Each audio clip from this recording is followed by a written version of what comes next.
Bharatiya Janata party के राष्ट्रीय प्रवक्ता गौरव भाटिया लगातार विपक्ष पर हमलावर हैं। भाजपा मुख्यालय में उन्होंने प्रेस कॉन्फ्रेंस कर राहुल गांधी को डिफेक्टिव रॉकेट बताया। साथ ही समाजवादी पार्टी और अखिलेश यादव पर भी जमकर बरसे। उन्होंने कहा कि उत्तर प्रदेश में 4 करोड़ मुसलमान हैं और सपा मुखिया को मौलवी अखिलेश कहा जाता है, लेकिन 4 करोड़ मुसलमान में सपा मुखिया ने सिर्फ 4 मुसलमानों को टिकट दिया। वहीं यादव परिवार में 50 सदस्य हैं और टिकट पास दिए हैं।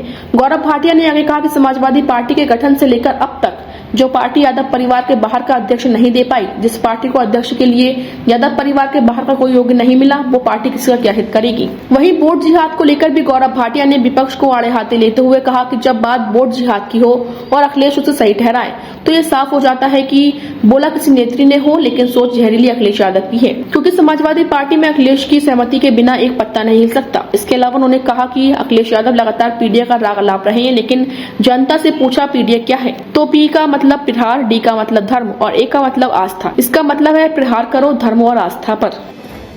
दो सवाल है आपके माध्यम से जो जनता उठा रही है और आपके समक्ष मैं इसलिए रखना चाहता हूं कि लोकतंत्र में आप चौथा स्तंभ है।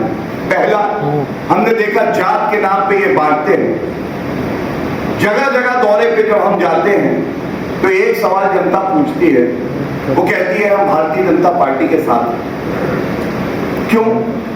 कहते हैं कि समाजवादी पार्टी के गठन से लेकर अब तक जो पार्टी यादव परिवार के बाहर का अध्यक्ष नहीं दे पाई, जिसको कोई व्यक्ति यादव परिवार के बाहर का योग्य नहीं मिला कि वो अध्यक्ष बन सके इस पार्टी का, वो किसी का क्या हित करेगी? ये सवाल है, उत्तर अखिलेश यादव ने चुनौती देता हूं आपके माध्यम से। और दूसरा, इस पे भी विचार करिए, 4 करोड़ मुसलमान की बात करते हैं, 4 करोड़ मुसलमान उत्तर प्रदेश में है। कहते हैं कि मौलवी अखिलेश, 4 करोड़ मुसलमानों में आपने 4 टिकट दिए और यादव परिवार के 50 सदस्य मान लेते हैं 5 टिकट दिए, तो अपने परिवार का मोह इतना है कि 5 टिकट दे सकते थे और जिसके बारे में आप कहते हो उनको भी आपने ठगा। ये सवाल है जो उठाए जाएंगे इस मंच से। और एक बात कह के अपनी बात का खत्म करूंगा, आपके सवाल लूंगा उसके बाद। प्रधानमंत्री जी ने कल एक बात उठाई, उन्होंने जनता को भरोसा दिया है कि संविधान की संगत बात होगी। संविधान में लिखा है कि धर्म के आधार पे भेदभाव नहीं हो सकता और सर्वोच्च न्यायालय का फैसला है कि धर्म के आधार पे आरक्षण भी नहीं हो सकता। प्रधानमंत्री जी ने ये बात इंडिया अलायंस से पूछी है, खासकर तुष्टीकरण की राजनीति करने वाली कांग्रेस पार्टी और सपा से, कि क्या आप जनता को ये विश्वास देंगी कि SC ST OBC पिछड़ा समाज जो है उसका हक लेकर आप तुष्टीकरण की राजनीति नहीं करेंगे और आरक्षण के नाम पे मुसलमानों का भला करेंगे और SC ST OBC का हक छीन लेंगे? क्या ऐसा होगा या नहीं, ये आप हर नागरिक को आश्वस्त करें।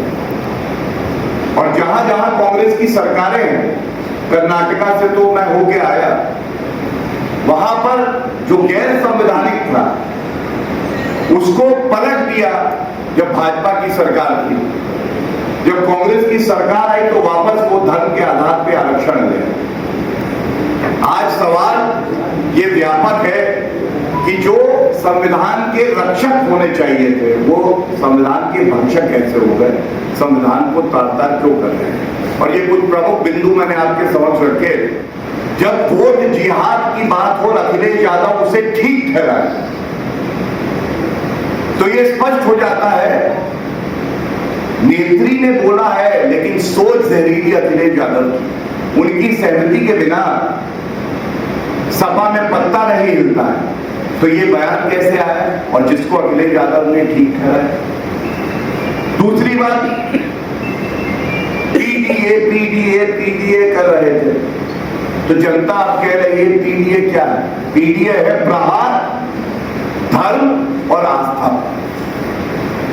प्रहार डी से धर्म और ए से आस्था। प्रहार करो धर्म और आस्था पे, हिंदुओं को द्वैम श्रेणी का नागरिक मानो, और इसके तमाम उदाहरण हैं जो हमने देखा। और यहां ये कहना गलत नहीं होगा, और इस पे मैं आपका ध्यान आकर्षित करना चाहूंगा, विरासत में गद्दी मिल सकती है, बुद्धि नहीं।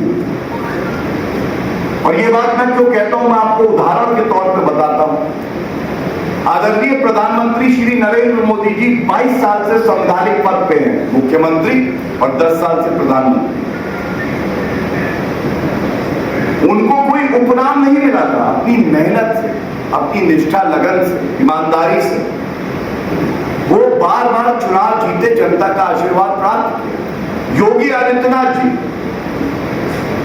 वो मुख्यमंत्री बने, 2022 में पुनः चुनाव हुआ, जनता ने आशीर्वाद दिया क्योंकि मेहनत करी। विरासत में गद्दी नहीं पाई थी, लेकिन बुद्धि थी, संविधान का पालन कैसे करना, जनता को साथ में लेके कैसे चलना। और 2 उदाहरण और दे दूंगा दूसरी तरफ के।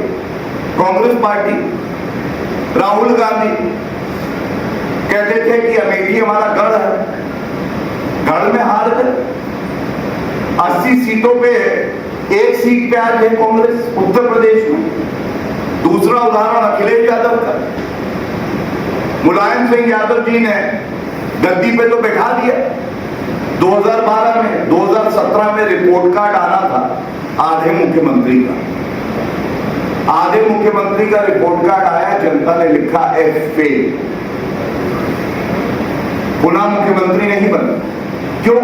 क्योंकि विरासत में गद्दी मिल सकती है, बुद्धि नहीं मिल सकती। और इसीलिए जब ये वोट जिहाद का मुद्दा उठाते हैं, देश को बांटने का काम करते हैं, प्रदेश में नफरत फैलाते हैं, तो जनता जवाब देती है।